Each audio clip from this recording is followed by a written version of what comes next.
बिस्मिल्लाहिर्रहमानिर्रहीम। अस्सलाम वालेकुम बच्चों। अभी हमने नया टॉपिक शुरू करना है। उस सबक का नाम है फरमा रवाओं को दावत इस्लाम। अच्छा, अभी जो हमने इस पिछले वीक में जो हमने बाब स्टार्ट किया था, बाब सोम, उसमें हम सीरत तैयबा सल्लल्लाहु अलैहि वसल्लम के बारे में पढ़ रहे हैं। ठीक है, तो उसी सिलसिले में ये चैप्टर है कि फरमा रवाओं को दावत इस्लाम। अब आप सबको पता है कि जब आप सल्लल्लाहु अलैहि वसल्लम पर वही नाजिल हुई तो पहले आप सल्लल्लाहु अलैहि वसल्लम मतलब कि छुप कर सबसे पहले आपने अपने करीबी लोगों को दावत इस्लाम दी। इसके बाद जब अल्लाह ताला का हुक्म हुआ तो फिर आपने इस्लाम की दावत का ऐलान शुरू कर दिया कि एलानिया तौर पर आपने इस्लाम की दावत देना शुरू कर दी। तो आप सल्लल्लाहु अलैहि वसल्लम और मुसलमानों को बहुत सी मुश्किलात का सामना करना पड़ा। अभी हमने जो पढ़ना है सबक वो है फरमा रवाओं को दावत इस्लाम के आप सल्लल्लाहु अलैहि के मतलब के अरब के जो आसपास के इलाके थे, जो ममालिक थे, उनको उनके हुक्मरानों को जो आप सल्लल्लाहु अलैहि वसल्लम ने इस्लाम की दावत दी तो उसका क्या नतीजा हुआ, आपने इस्लाम की दावत क्यों दी और क्या उसका नतीजा निकला। ठीक है, तो मैं आपको इस सबक के कुछ अहम नकात के बारे में बता देती हूँ। पहले आप लोगों ने सबक पढ़ा था सुलह हदैबिया। तो अब उसमें सुलह हदैबिया की जो शराइत थी उनका ताल्लुक़ इस सबक से आता है। वो किस तरह से आता है वो मैं आप लोगों को अभी बताती हूँ कि अब इसमें पहला पॉइंट क्या आता है कि सुलह हदैबिया की शराइत में एक शर्त ये भी थी कि 10 साल तक मुसलमानों और कफ़ार के दरमियान जंग नहीं होगी। ठीक है, कि जब मतलब कि 10 साल का मुआहदा हो गया कि किसी तरह के कोई लड़ाई झगड़ा मुसलमानों और कफ़ार के दरमियान नहीं होगा। जब कफ़ार की जानिब से अमन नसीब हुआ तो अल्लाह ताला के हुक्म से आप सल्लल्लाहु अलैहि वसल्लम ने आस पास के मुख्तलिफ ममालिक के हुक्मरानों और फरमा रवाओं को इस्लाम की दावत दी।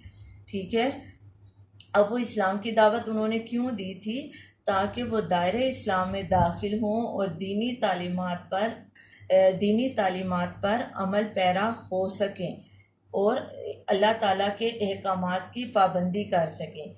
ठीक है, अब आप सल्लल्लाहु अलैहि वसल्लम ने किन किन हुक्मरानों को खतूत भेजे, उनमें से चंद के नाम ये हैं कि कैसरे रूम, सल्तनत रूम का बादशाह।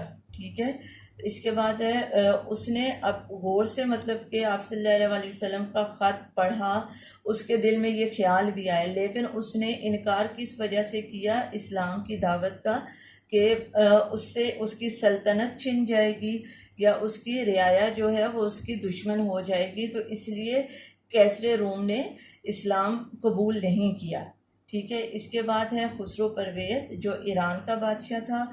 अब इसने क्या किया कि इसको बहुत गरूर था, तकब्बुर था, तो इसने जो आप सल्लल्लाहु अलैहि वसल्लम का ख़त था उसको उसने चाक चाक कर दिया कि मतलब कि टुकड़े टुकड़े कर दिए।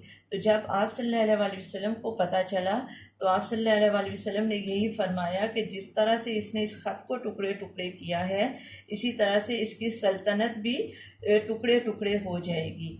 तो ऐसा ही हुआ और उसका जो बेटा था शेरविया, उसी ने ही अपने बाप को कत्ल कर दिया और पूरी जो सल्तनत थी उस पर काबिज हो गया। इसके बाद नजाशी, इसने ये हबशा का बादशाह था और इसने इस्लाम कबूल किया था। ठीक है, इसके बाद आता है मकूकस, ये है मिस्र का बादशाह। इसने भी आप सल्लल्लाहु अलैहि वसल्लम के ख़त को बहुत गौर से सुना और इस्लाम उसने इस वजह से कबूल नहीं किया क्योंकि उसको भी अपनी सल्तनत के छिन जाने का ख़तरा था। ठीक है, और उसने मतलब कि जो सहाबी ख़त लेकर आए थे उनको उसने बहुत इज़्ज़त से बैठाया, बहुत सारे तोहफ़े तोहाइफ भी दिए, लेकिन इस्लाम कबूल नहीं किया। इसके बाद जो सफ़ारत के नताइज क्या इसके बरामद हुए कि आप सल्लल्लाहु अलैहि वसल्लम ने जो ये खतूत भेजे मुख्तलिफ़ ममालिक को, उसके क्या नताइज, क्या रिज़ल्ट निकला। तो उसमें क्या था कि इन खतूत के ज़रिए जो हुक्मरान मुसलमान हुए उनकी रियाया भी मुसलमान हो गई, कि मुसलमानों की तादाद में बेइंतहा इजाफा हो गया, और जिन लोगों ने गुस्ताखी की वो तबाह हो गए, कि वो तबाह व बर्बाद हो गए। अगला पॉइंट क्या है इसका, क्या नतीजा निकला इसका, कि इर्द गिर्द के छोटे बड़े ममालिक दीन इस्लाम से आगाह हो गए।